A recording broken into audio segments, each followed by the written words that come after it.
Halo teman-teman semua, kenalin nama gue Veronica Syarani yang akan menjadi host pada podcast kita hari ini.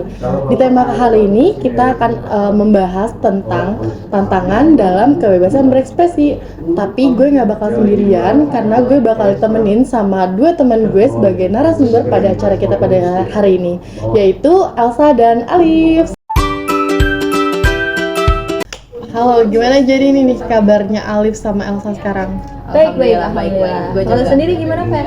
Alhamdulillah gue juga baik banget, apalagi gue seneng banget kalian udah ngeluangin waktu kalian buat ngobrol bareng sama gue di hari ini. Iya dong, pastinya kita juga seru banget kalau misalnya ketemuan kayak gini kan jarang banget kan. Iya, benar. Kita juga jarang ketemu banget kan, kita baru ketemu lagi ini. Iya, makanya makasih banget loh Fer bikin kita ketemu. Kalau misalkan emang pada seneng. Jadi gimana nih sekarang kesibukannya? Kalau gue sendiri paling ya ngerjain tugas aja sih, kuliah kan biasa, kelas, terus juga sama organisasi aja sih paling. Ya gue juga sih, gue lagi kuliah, sibuk ngerjain tugas, sama nyambi kerja juga, sama organisasi juga. Lumayan banyak ya. Hektik banget ya. Iya. Berarti sekarang udah semester 5 nih, gimana? Udah kerasa belum beratnya? Apa mau balik lagi gitu ke SMA? Enggak kerasa berat, tapi berat banget. Kayak tiap hari makan-makannya kan jurnal gitu kan, Iya, makan jurnal, artikel, tugas-tugas banyak, hektik, tapi ya tetap enjoy aja sih. Kalau misalkan balik ke SMA, enggak deh, makasih. SMA seru sih, tapi mungkin masanya aja yang terlalu Udah kelar ya, masanya udah kelar. Iya, sama sih gue juga di semester 5 ini benar-benar kayak di tempur, apa sih namanya, digejek-gejek sama tugas gitu ya banget. Iya, capek banget gitu kan. Cuman kalau misalnya balik lagi ke SMA kayaknya enggak, karena bakal ngulang lagi fasenya gitu. Iya, kita kayak bayangin kita harus semester 1 lagi terus ketemu sama semester 5 lagi. Iya deh, kayak ya udah kayak sekali aja ya ini semester 5 gitu. Berarti perbedaannya pasti cukup besar banget nggak sih dari kuliah sama SMA atau kayak gimana? Beda banget. Kalau dari kalian gimana perbedaan yang paling signifikannya? Kalau dari gue sendiri sih mungkin yang pertama tuh jadwalnya ya. Kalau misalkan di SMA tuh kan masih teratur gitu, jadwal berangkat pagi, pulang jam 3 paling sore. Terus kalau misalkan di kuliah lebih fleksibel, sebenarnya enak. Terus juga mungkin yang paling mencolok yang gue rasain sih atmosfer di kelasnya ya. Kalau misalkan di SMA itu kan lebih ke kita dengerin guru, terus juga nanti paling ngerjain tugas, paling ada PR gitu yang paling berat. Kalau misalkan di kelas tuh, wah itu udah dosen yang ngejelasin, ya kita tetap dengerin sama kayak di SMA, tapi di tengah-tengah dosen ngejelasin tuh kita agaknya rada-rada dituntut untuk kritis gitu ya. Tiba-tiba kan ditanya gimana pendapatnya gitu, itu kayak bikin jantungan ya gitu kan. Iya kan, apalagi harus jawab di tengah-tengah temen yang banyak kayak gitu. Jadi kayak mungkin kalau misalnya gue sendiri itu salah satu struggle-nya jadi anak kuliahan ya. Jadi kayak harus kritis di setiap kelas, terus juga harus berani nyampein pendapat gitu kan. Jadi ya mungkin itu sih. Iya, gue setuju banget sama Alif. Kalau misalnya di SMA itu kan kita kayak dibimbing, diayomi gitu ya sama guru mau gimana. Nah kalau misalnya di kuliah nih emang kita harus sendiri gitu kan. Tapi menurut gue di kuliah tuh perkembangan pribadi kita tuh jauh lebih cepet nggak sih? Iya, Kayak benar. cara pikir kita, terus cara bertindak kayak gitu-gitu kan. Udah gitu di kuliah tuh kita kayak punya ruangnya gitu, punya waktunya, kayak dikasih sarana gitu lah buat mengembangkan itu kan.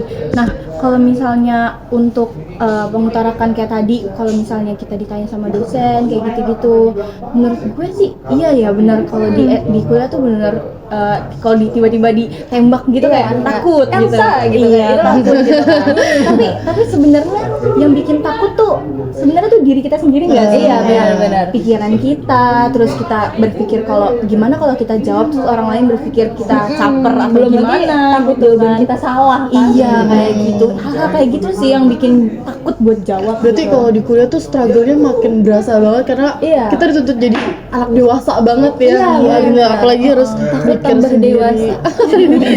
Benar. Tadi kalian kan sempat singgung tuh masalah kalian kesulitan untuk bertanya saat di kelas. Menurut kalian tantangan apa sih yang biasanya kalian laluin gitu? mungkin tantangan buat nyampein pendapat gitu ya di kelas. Ya paling itu sih kayak pikiran-pikiran kita sendiri kayak yang tadi udah disinggung sama Elsa, kayak perspektif kita ke orang lain, takut misalkan orang lain ngejudge, atau misalkan pas kita lagi nyampein pendapat ada yang kayak bisik-bisik gitu padahal julid ya. iya, padahal bener. belum tentu mereka tuh bisik-bisik ngomongin kita gitu kan. Kayak kita merasa diperhatiin sama semua orang padahal orang-orang tuh punya urusannya masing-masing gitu. Paling itu sih perspektif orang, terus juga masih takut jawaban kita salah, terus harus jawab di depan dosen yang notabene tuh lebih senior lah maksudnya. Ya pasti pengetahuan lebih luas ya. lebih luas pengetahuannya, jadi takutnya di situ sih paling. Ini kayaknya bakal relate banget sih sama temen-temen yang dengar di video ini karena struggle di kuliah tuh real banget karena kita harus bisa ngadepin semuanya sendiri, kita harus bisa berpikir secara kritis karena kita tuh bener-bener dituntut tapi kurang dituntun gitu gitu ya.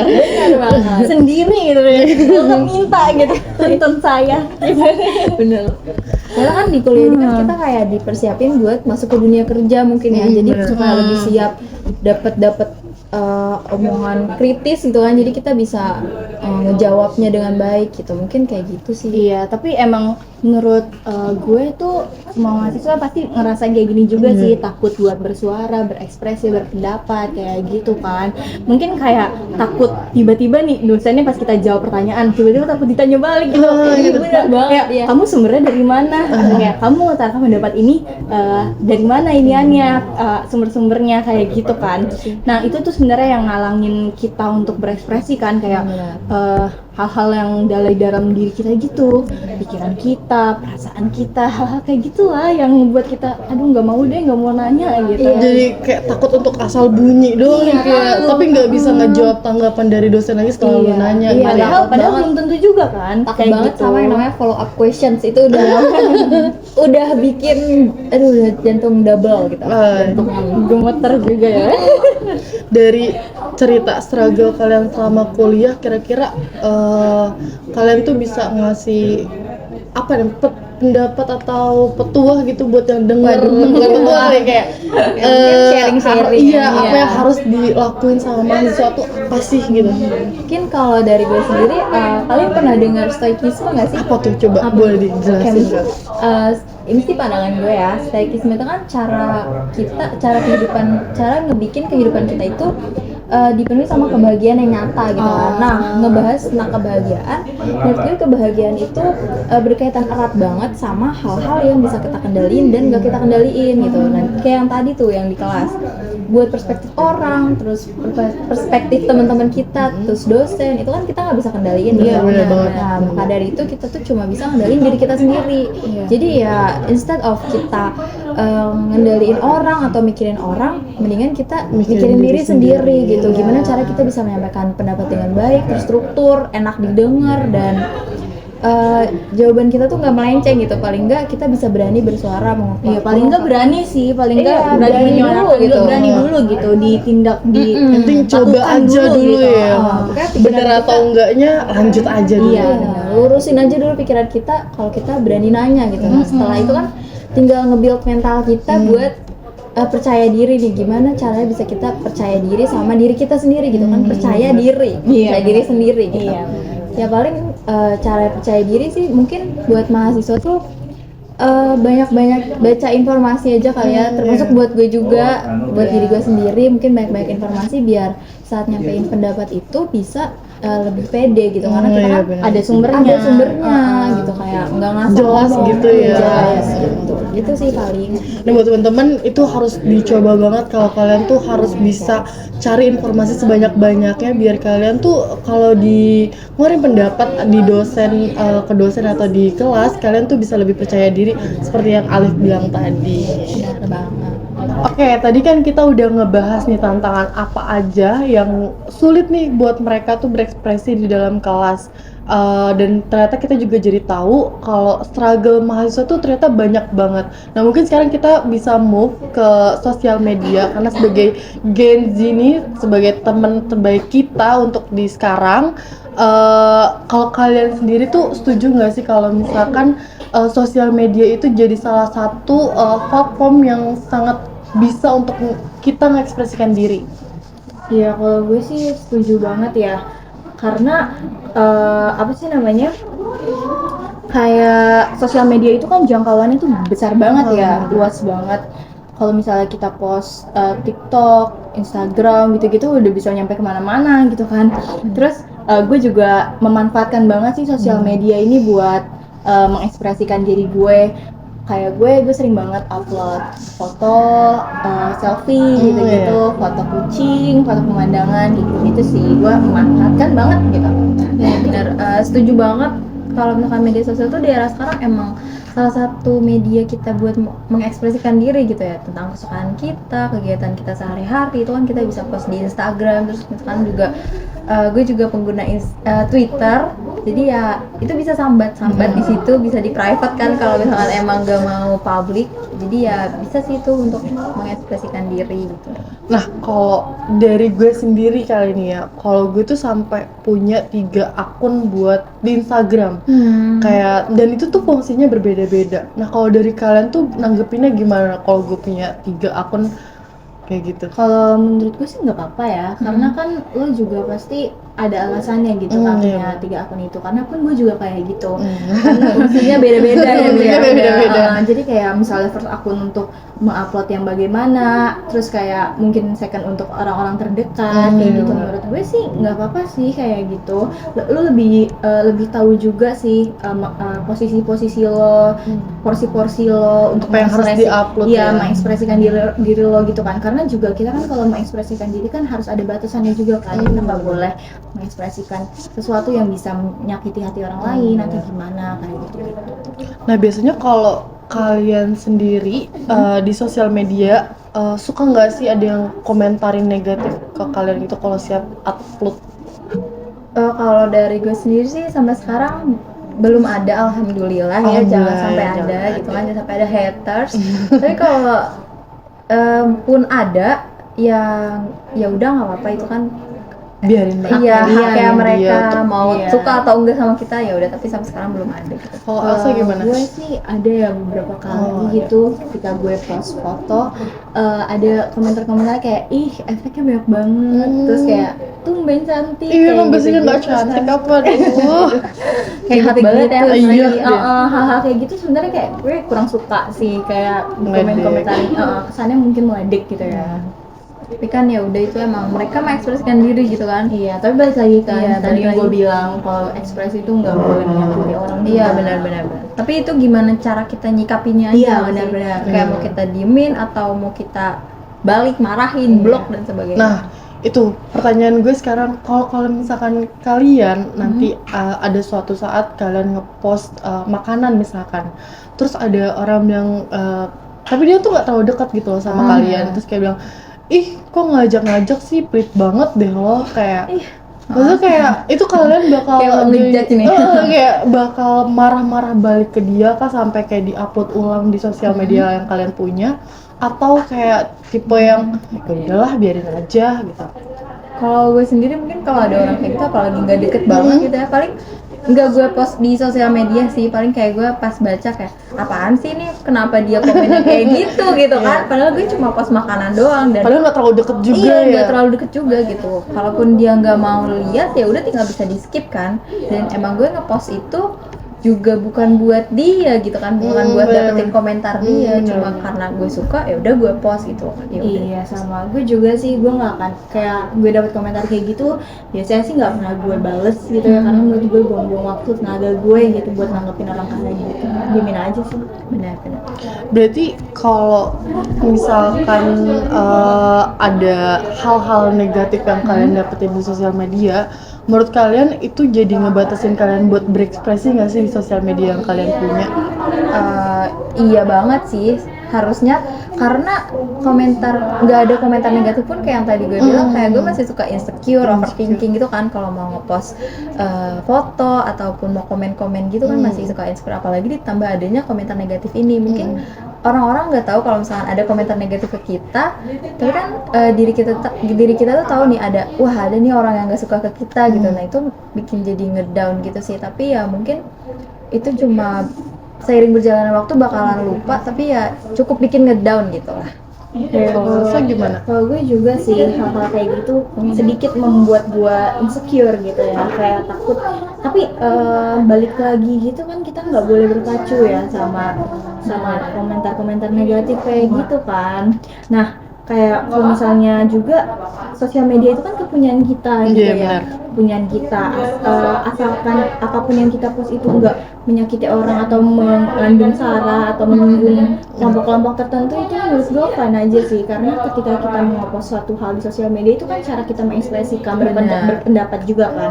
Nah, kalau misalnya pun melihat dari undang-undang gitu kan, sebenarnya kebebasan kita berpendapat itu kan diatur juga kan sama Oh iya, sekarang diatur kita ya. Iya, nggak Iya, salah benar. sama undang-undang pasal 28 ayat 2 gitu kan. Nah, undang-undang itu kan juga ngatain kalau misalnya setiap orang itu bebas untuk berserikat, terus berkumpul, terus berpendapat kayak gitu-gitu kan. Terus kalau misalnya kebebasan di Indonesia aja udah diatur sama kebebasan pendapat aja udah diatur gitu sama konstitusi kan. Terus ya udah, kenapa kita harus takut untuk mengekspresikan diri kita gitu. Baik lagi sama ekspresi kita tidak Menyinggung orang gitu kan, niat kita baik. ekspresikan aja gitu. Ya benar. Mungkin nyambung juga sama yang tadi pertanyaan lo yang punya 3 akun Instagram itu. Nah, itu tuh sebenarnya mungkin dari pandangan gue sendiri sebenarnya nggak apa-apa sih, bebas juga mau punya akun 1, 2, 3, 4, 5 nggak apa-apa. Tapi menurut gue di sini ada kayak kesalahan gitu nggak sih, satu Atau tantangan. kesalahan apa kira-kira? Bukan kesalahan sih, mungkin kayak ada suatu batasan diri kita iya. yang ngebikin kayak wah nggak enak nih kalau dilihat sama banyak orang, iya, jadi kita bikin benar-benar. akun lagi gitu kan, jadi biar nggak jadi konsumsi publik ya. Ini jadi salah satu hal-hal malah justru yang menghambat ekspresi kita nggak sih? Ya kan? hal-hal itu tuh dengan adanya akun-akun tersebut tuh jadinya kayak kita ngerasa aduh nggak enak kalau Iya. misalnya mau dilihat sama banyak orang, takut dibilang inilah, jadi kita ngepost ke yang followersnya lebih sedikit. Iya, kayak iya, menurut gue Kayak itu. emang teman-teman deket aja yang lihat Padahal gitu ya.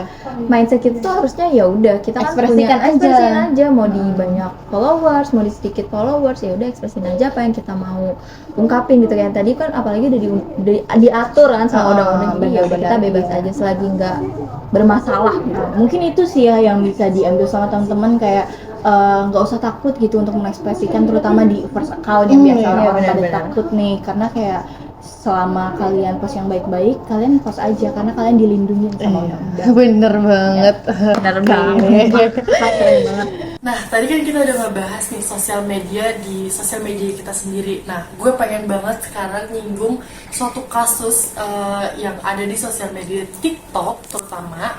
Nah, gue pengen sih ngeliat tanggapan dan pendapat kalian nantinya. Jadi kalian tuh ngikutin nggak sih kasusnya Bima yang di Lampung yang menyuarakan pendapat tentang jalanan rusak? Oh iya ya, ngikutin banget karena itu kan trending topik ya Oh, di iya, Instagram, bener. TikTok, Twitter, itu jadi omongan saat ini. Oh, Iya, gue juga sih, gue ngikutin banget begitu kan, gue pengguna TikTok aktif ya, jadi seliweran banget tuh di FYP gue.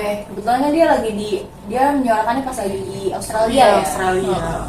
Nah, gue punya salah satu berita yang membahas secara detail kasusnya Bima, karena gue penasaran banget sih apa yang bakal kalian tanggepin dan pendapat apa sih yang bisa kalian keluarin. Nah, jadi di sini si Bima ini dicap sebagai pelaku kriminalitas karena menyuarakan pendapat di jalan rusak di Lampung. Nah, mungkin kita bisa baca sebentar dulu Iya, kali iya, ya, oke. biar kita juga bisa ngerti Biar dikit. lebih mendalam Iya, ya. benar, bisa mendalam banget. Jadi di sini Bima itu konten TikTok yang punya Followersnya banyak ya. iya, followersnya lumayan banyak banget. Jadi Cukup berpengaruh gitu Iya, ya kalau jadi di bisa menuai kontroversial banget pendapatnya dia tuh. Dia ngungkapin alasan Lampung tidak maju-maju gitu. Jadi dari situlah mulai banyak banget hal yang terjadi dari pendapatnya Bima gitu. Mulai pro kontra juga dari masyarakat gitu Betul ya. banget. Kalau dari kalian udah baca, gue pengen banget denger pendapat atau tanggapan dari kalian tentang kasus ini tuh kayak gimana sih?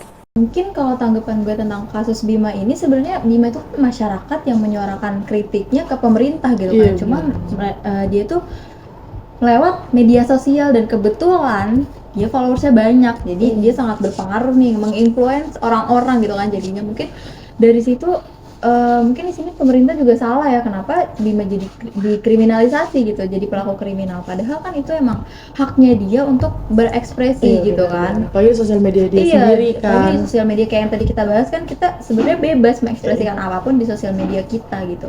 Apalagi ini Bima itu menyuarakan pendapatnya tentang hal-hal yang terjadi secara real gitu kan di Lampung. benar. Kayak Bukan- itu emang bukan hoax gitu kan. iya, Iya, bukan bukan hoax hoax gitu gitu. kan. Seharusnya pemerintah tuh di sini bisa nerima kritikan Bima secara bijak gitu kan. Apalagi Bima tuh menyuarakannya di media sosial dan itu bisa didengar sama masyarakat yang lain gitu. Kalau misalkan pemerintah bijak dalam menanggapinya kan jadi nama baik juga kan buat Iya, pemerintah itu benar. sendiri. Iya, benar. Apalagi bisa Jadi evaluasi juga gitu. jadi evaluasi juga, jangan malah jadi kriminalitas si Bima gitu. Harusnya Iya. mereka memperbaiki itu. Terus menurut gue juga media sosial di sini kan jadi salah satu tempat kita buat apa ya? Jadi kayak ada penyempitan kebebasan berekspresi di media Jadi sosial. ada gitu. batasan Iya, yang kayak jadi ada tadi batasan yang lagi kayak ya. tadi udah kita bahas juga kan di sini. Nah, itu jadi batasannya gitu. Nah, kalau dari lo lihat sendiri, polemik ini tuh bisa jadi pelanggaran hak asasi manusia nggak sih? Iya sih menurut gue, apalagi kalau misalnya Bima ini kan gue dengar-dengar orang tuanya ini diancam juga ya Iya, sama iya. sama, Oh, iya, sama iya, pemerintah benar-benar. Tadi gitu kita udah kan. baca juga ya. Iya kan, sama pemerintah Karena orang Lampung tuanya gitu ya. PNS ya? Iya kebetulan kayak Oh, iya. buat orang tuanya PNS, orang tuanya tuh dibilang kalau misalnya mereka nggak bisa didik Bima, terus mereka menyuruh Bima untuk diam lewat orang tuanya kayak gitu. Terus apalagi dengan dilaporkannya tadi ya Bima Polisi. ke polisi dalam pelanggaran UU ITE, itu menurut gue juga termasuk pelanggaran hak asasi gitu kan, karena kan itu emang haknya Bima dari awal untuk mengekspresikan kan, kenapa harus dilaporin juga Iya, ya. kebebasan berekspresi kita kan dilindungi Iya. sama konstitusi kan Iya, sebenarnya. terus yang lebih merujuk ke HAME itu yang tadi sih, yang orang tuanya sampai Ancam. diancam, itu kan kayak seharusnya kan emang semua orang kan terlindungi gitu kan. Ya gitu sih, jadi masuknya ke pelanggaran HAM juga kan. Tapi sebenarnya kalau misalkan kita bisa lihat, pemerintah di sini tuh jadi kayak kelihatan ke-trigger nggak sih Iya, sama iya. pendapatnya Jadi Bima kayak itu. blunder sendiri. Iya, jadi ya. blunder sendiri. Iya, Dia tuh benar. takut dikritik, jadi kelihatan kan pemerintah tuh takut Jadi anti dikritik. kritik. Iya, jadi takut anti kritik dikritik. banget Padahal pemerintahnya. Padahal kan seharusnya pemerintah menampung kritikan kita untuk nantinya jadi bahan evaluasi kan, kayak gitu. Di sini juga Komnas HAM kan sangat menyesali sih sebenarnya sikap dari pemerintah di Lampung kalau harusnya tuh kebebasan berekspresi yang Bima lakuin ini nggak boleh sampai jadi kriminalitas gitu loh. Iya, Karena benar-benar sangat setuju amat sih. disayangkan mereka tuh nggak bisa ngasih masukan dengan baik. Bukan, maksudnya harusnya dengan Bima menyuarakan kayak gitu, mereka bisa jadi masukan yang baik ke pemerintahannya ya kan. Karena kalau misalkan dia malah mengkriminalitaskan si Bima, jadi kelihatan kayak loh, berarti emang kinerja pemerintahnya benar. buruk dong, Berarti nggak emang bisa terbukti Nah, dan terbukti mereka jadi dan kayak takut gitu. gitu. Iya, malah menunjukkan diri mereka yang sebenarnya gitu Iya. nggak sih? Iya Mungkin kan? kalau dari kasus ini juga dengan tindakan pemerintah yang jadiin si Bima ini pelaku kriminalitas, itu bikin masyarakat yang lain itu jadi takut berpendapat lagi kan, Oh, iya, jadi benar. takut berekspresi Iya, lagi takut gitu kan. Takut di- malah orang tuanya dijerumuskan. diancam Iya. atau jadi kriminal gitu. Malah jadi ngebikin mindset orang-orang tuh kayak ya udahlah biarin aja daripada kita jadi masalah sendiri. Iya. Jadi ya udah itu urusan pemerintah, jadinya kayak gitu, jadi lolo gue gitu kalau pemerintah sama masyarakatnya. Itu parah banget sih ya, pemerintah Lampung sampai segitunya. Tapi kalau menurut kalian kira-kira apa sih yang harus sebenarnya dilakuin gitu loh sama pemerintah Lampung biar nextnya kalau misalkan bukan dari Lampung aja kali ya, misalkan dari pemerintah dari Jawa Barat atau Semua, dari Jawa seluruhnya gitu untuk menanggapi dengan baik itu kayak gimana? Oke, kalau misal kayak gitu ya tentu menampung ya yang tadi dibilang, semua kritik dan semua hal-hal yang dirasakan sama masyarakat itu kan adalah emang hal yang emang sungguhnya terjadi Iya, gitu kan. Dan sebenarnya yang paling merasakan kinerja pemerintah itu kan pasti kan masyarakatnya. Kalau misalnya masyarakat ngerasa oh ini masih kurang nih dan masih belum benar gitu kan, emang ada bagusnya kan disuarakan gitu kan, supaya mereka juga mendapatkan haknya mereka. Seperti itu kan, harusnya ditampung, jadi evaluasi, terus diimplementasikan gitu. Benar, evaluasi benar. itu ya kan. Kan kalau dari gue sendiri, pemerintah tuh harusnya ya tadi kayak udah ditampung kritiknya, jadi bahan evaluasi, terus nanti diimplementasikan jadi kebijakan yang lebih baru, Iya, lebih benar. bagus, lebih mengikuti mengayomi masyarakat gitu kan. Terus juga mungkin pemerintah bisa ini ya ngasih apresiasi gitu buat warganya yang benar. Yang berani menyuarakan pendapatnya Iya, gitu kan. benar. Apalagi melalui media sosial itu kan tadi yang udah luas banget kan jangkauannya. Jadi dengan adanya suara lewat media sosial itu kan jadi mewakili masyarakat yang susah menyuarakan nih kan. Kita Iya, kalau iya, misalkan benar. menyuarakan kayak kita mahasiswa kan biasanya demo gitu kan, Iya, demo ke benar. DPR yang itu juga belum tentu didengar gitu kan Iya. sama yang di dalam sana gitu kan. Jadi melalui media sosial menurut gue media yang terbaik buat menyuarakan kita tanpa harus effort kemana-mana Iya, gitu, tapi benar. jangkauannya bisa luas gitu, dan pemerintah seharusnya bisa mengapresiasi itu, bukan malah jadi mengkriminalisasi. Dan pemerintah juga harusnya lebih mendahulukan kepentingan masyarakat Benar. dulu nggak sih? Karena kan kalau di sini jadinya kayak mereka lebih milih kepentingan mereka untuk menjaga image save mereka mereka gitu gitu. loh. Iya, Jadi kayak benar. harusnya kan pemerintah ya kalau misalnya emang terbukti, dan itu kan di situ beneran ada buktinya kan. Iya, Kalau dari benar. kita lihat berita tadi itu ada buktinya kalau misalkan jalan di Di Lampung Lampung itu emang bener-bener rusak parah, sampai mobil tuh bahkan sampai kayak tuing gitu kan. Kayaknya Kayak Presiden Jokowi juga sampai ke sana iya ya. bener, Presiden Jokowi juga sampai Ke sana. nyamperin ke Lampung untuk Iya. melihat kondisinya secara langsung. Dan akhirnya kalau nggak salah itu pemerintah Lampung denger presiden mau kesana baru dibenerin cepet-cepet gitu. Itu iya, kan jadi kayak menutupi kesalahan mereka kan. Iya, Jadi benar. mereka mau terlihat bagus aja gitu di depan presiden, padahal nyatanya yang masyarakat rasa itu emang masih jelek aja gitu kan. Pencitraan. Tapi menurut gue nih kayaknya emang sampai Bima menyuarakan sampai terlihat menggebu-gebu seperti itu, menurut gue nih karena emang Lampung itu udah terlalu lama gitu loh jalanannya rusak gitu kan. Dan emang menurut gue masyarakat ini udah terlalu lama nggak didengar gitu Iya, sama benar. pemerintahnya. Jadi Sampai gimana caranya supaya jadi Bima nih emang mengakukan kayak suatu hal yang gimana nih caranya supaya gue ini didengar gitu sama biar pemerintah. viral gitu ya, Iya, biar kayak karena kayak misalnya mungkin Bima berpikir satu-satunya cara untuk dengar itu melalui media sosial. Yang dia punya ya. Iya, Tapi platform makanya. media cuma lumayan gede Iya juga. banget kan, benar. bahkan gara-gara Bima menyuarakan di media sosial itu, bahkan sampai Pak Jokowi Presiden Indonesia itu langsung Turun dengar, tangan. langsung dengar gitu. Berarti kan emang media sosial ini kan sangat berpengaruh gitu kan untuk mengutarakan pendapat gitu. Tapi berarti kalau misalkan kita tarik lagi dari kasus Bima ini, kan Bima itu cukup kontroversial ya, mengutarakan pendapatnya di media sosial dengan adalah kata-kata singgungan yang yang kurang baik, yang kurang baik. Berarti itu baru didengar sama pemerintah gitu. Iya. Berarti di sini tuh ada kesalahan lagi nggak sih dari pemerintahnya, dan Iya, kita bersama benar-benar. apa iya kita harus Harus sampai viral dulu. baru didengar. kontroversial dulu baru didengar Baru sama didengar, pemerintah gitu. Untuk nantinya bakal gimana gitu ke depannya kalau misalkan kayak gitu. Iya, menurut gue juga itu jadi suatu hal yang harus dievaluasi sama pemerintah. Seharusnya pemerintah emang menyediakan Wadah aspirasi yang untuk aspirasi masyarakat, dan pemerintah tuh harus benar mendengar gitu loh, jangan nunggu sampai viral dulu atau gimana. Kalau misalnya kayak gitu kan juga sebenarnya dari sisi pemerintah itu sendiri yang malu kan, kayak kelihatan kalau kerjanya tuh kurang gitu kan.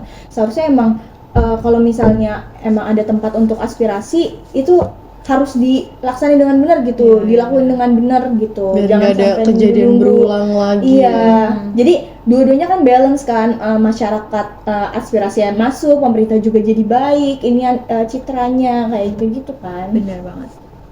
Berarti dari kasus ini tuh banyak banget sebenarnya yang bisa kita ambil ya, dan Iya, benar. tantangannya tuh sebenarnya tadi dari awal juga kan kayak dari diri sendiri Iya, juga dari dari sendiri, pemerintahnya benar. sendiri juga harus lebih banyak memperbaiki dan berkaca terlebih dahulu sebelum benar. bertindak kali Iya, ya. betul. Jangan sampai jadi blunder buat diri Iya, sendiri. iya, Kan yang iya. blunder jadi jelek juga image Iya, yang Iya, mereka kan. apalagi dengan mereka mengambil tindakan yang itu lagi mengambil tindakan kriminalitas dengan pelanggaran UU ITE, Iya. jadinya kayak mereka menggampangi kebebasan berekspresi Iya masyarakat. benar. Kayak yang tadi kita udah bahas juga sih, jadinya kan sebenarnya Bima ini udah bagus ya, udah berani gitu kan menyuarakan pendapatnya. Tapi kayak tadi ada yang haters gitu kan. Kalau dari sini kan sisi pemerintah yang Oh iya, kayak hatersnya. kontra lah Oh sama iya, kontra oh iya, sama iya, Bima, benar, haters benar. gitu kan. Jadi ya Bima ini bukan Bimanya sih, mungkin Bimanya terus berani ya karena dia emang udah mentalnya udah kuat, percaya diri dan dia yakin kalau yang dia Lakuin sampai itu itu benar. benar gitu kan. Tapi kan ini berdampak ke warga-warga yang lain, masyarakat yang lain itu kan, jadi takut buat bersuara, takut diancam lah, takut apalah kayak gitu Iya, sih. Jadi betul. ya berdampak ke yang lainnya juga, jadi tantangan berekspresi Iya, buat yang juga. lain. Karena kan kalau misalnya dilihat kan mungkin Bima emang punya kuasa gitu karena mungkin Bima punya kekuatan, maksudnya Iya, punya kekuatan, jadi berani. Nah, untuk orang-orang yang nggak punya kekuatan ini yang jadi masalah, jadi takut untuk berekspresi karena takut jadi kayak Bima kayak Iya, gitu kan. Ini bisa juga ngaruh ke kita gitu loh, misalkan Iya, mahasiswa itu kan sebenarnya wakil dari masyarakat. suara masyarakat Oh, gitu iya. kan, kita bisa menyuarakan, kita datang bareng-bareng demo. Nah dengan adanya kasus Bima ini mungkin kalau gue sendiri jadi mikir kayak apa nggak usah ya, ngapain juga ikut-ikutan demo gitu kan, toh Bima aja yang udah bersuara sekencang itu malah dibilang kriminal gitu kan, Iya, apalagi iya. kita yang Dan kesana bisa didengar ecek-ecek. juga nggak sih tanpa Benar. kalau misalkan kita lihat ke belakang juga biasanya kan kalau demo itu kan panas-panasan atau malah banyak Ricuh gitu, iya, jadi- jadi banyak korban karena yang kayak itu kayak kena gas air mata. Iya, benar jadinya malah kitanya jadi yang pengen menyuarakan pendapat, malah Nah, ini itu kan kita jadi dikekang korban. lagi, iya, Iya, benar. jadi kita kayak nggak punya batasan lagi gitu loh. Bener-bener. Malah dibatasi gitu Oh sama iya, malah pemerintah ya. dibatasi Iya. ya, bukan nggak dibatasin ya. Oke. Seharusnya kan malah nggak ada batasan untuk kita berekspresi kan, selagi itu emang yang kita sampaikan benar gitu. Iya benar. Dan sesuai bukti yang ada. Benar. Oke, paling itu aja kali ya untuk topik yang dibahas dari tantangan dalam kebebasan berekspresi. Oke, mungkin itu aja kali ya setelah kita udah ngobrol panjang. Ya, seru banget topiknya. Iya, topiknya lumayan berat ya lama-lama. Mungkin sekarang saatnya kita nutup kali ya. Tapi sebelum itu closing statement dulu dari kalian nih. Dari topik yang udah kita bahas kayak yang pertama kebebasan berekspresi Di kelas. terus juga di sosial media kita sendiri dan kasus Bima yang menyangkut ke pemerintahan. Kalau dari Elsa gimana closing statement yang bisa diberikan? Oke, tadi kan kita udah bahas nih ya tiga topik itu. Dari yang tadi gue kasih tahu dari pertama, kalau misalnya tantangan kebebasan berekspresi itu pasti ada dari dalam diri kita dulu, dari dalam diri kita, entah itu pikiran kita, entah itu perasaan kita. Nah makanya untuk mengatasi itu kita harus mengatasi pikiran kita dulu dan perasaan kita dulu gitu kan. Terus barulah kita mulai untuk mencoba berani untuk menyuarakan. Nah, menurut gue dari situ kita akan mulai terbiasa. Kalau kita udah sering menyuarakan pendapat kita mental kita tuh akan terlatih sendiri kayak gitu kan.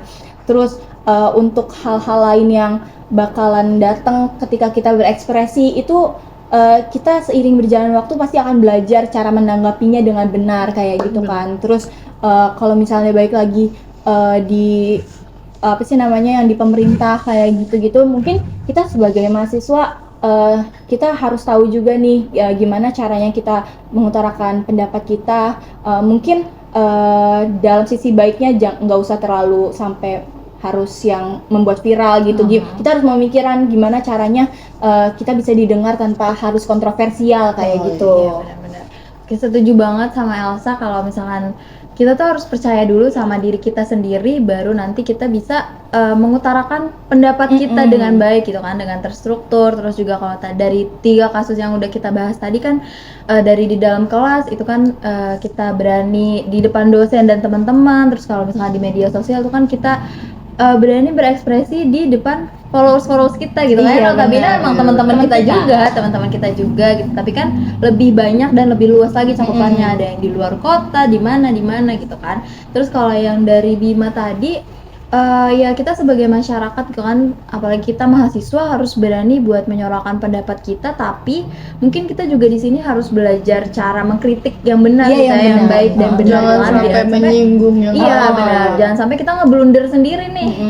Kalau misalnya kita udah berpendapat terus juga nanti kayak tadi dapat follow up questions, jangan sampai kita jadi ngeblunder sendiri jawabnya. Jadi mungkin buat teman-teman dan mungkin buat gue sendiri juga, mungkin nanti kedepannya bisa percaya lagi kalau misalkan kita tuh bebas loh untuk berekspresi dan kita Iya, tuh benar. dilindungi sama konstitusi kayak UU ITE, terus juga ada Komnas HAM juga kan yang melindungi hak asasi kita, karena berekspresi itu kan juga salah satu hak asasi kita kan sebagai manusia untuk mengomentari apapun yang ada di pikiran kita gitu tanpa mikirin orang lain gitu. Tapi ya tetap aja kita tetap harus punya norma-norma dan nilai-nilai yang harus kita jaga. itu yang harus Dijaga. Iya, Iya, benar. dijaga. Terus kan emang di Indonesia ini kan kita negara demokrasi gitu ya. Suara rakyat yang Harus- utama iya, gitu kan, benar. dari rakyat Kepentingan oleh masyarakat rakyat dan harus yang untuk paling rakyat gitu ya. Iya. Jadi mungkin setelah dari kasus-kasus tadi, mungkin yang paling intinya tuh sebagai masyarakat gitu kali ya, masyarakat setelah masyarakat menyuarakan, nah harus ada juga dukungan dari yang dikritiknya ini. Iya, Jangan iya. malah menjatuhkan kita karena nantinya malah kita ngerasa ada batasan gitu untuk berekspresi, karena seharusnya kan berekspresi itu tanpa batasan gitu. Oke, mungkin dari kedua narasumber kita atau dari Elsa dan Alif itu sebagai penutup di video kita pada kali ini. Nah, untuk teman-teman semuanya jangan sampai tantangan ini membatasi kita untuk berpendapat dimanapun. Dan jangan lupa juga yang seperti tadi Alif bilang, norma-norma dan semuanya itu jangan sampai dilupakan. Mungkin itu aja dari podcast kita pada kali ini. Wassalamualaikum warahmatullahi wabarakatuh. Dadah.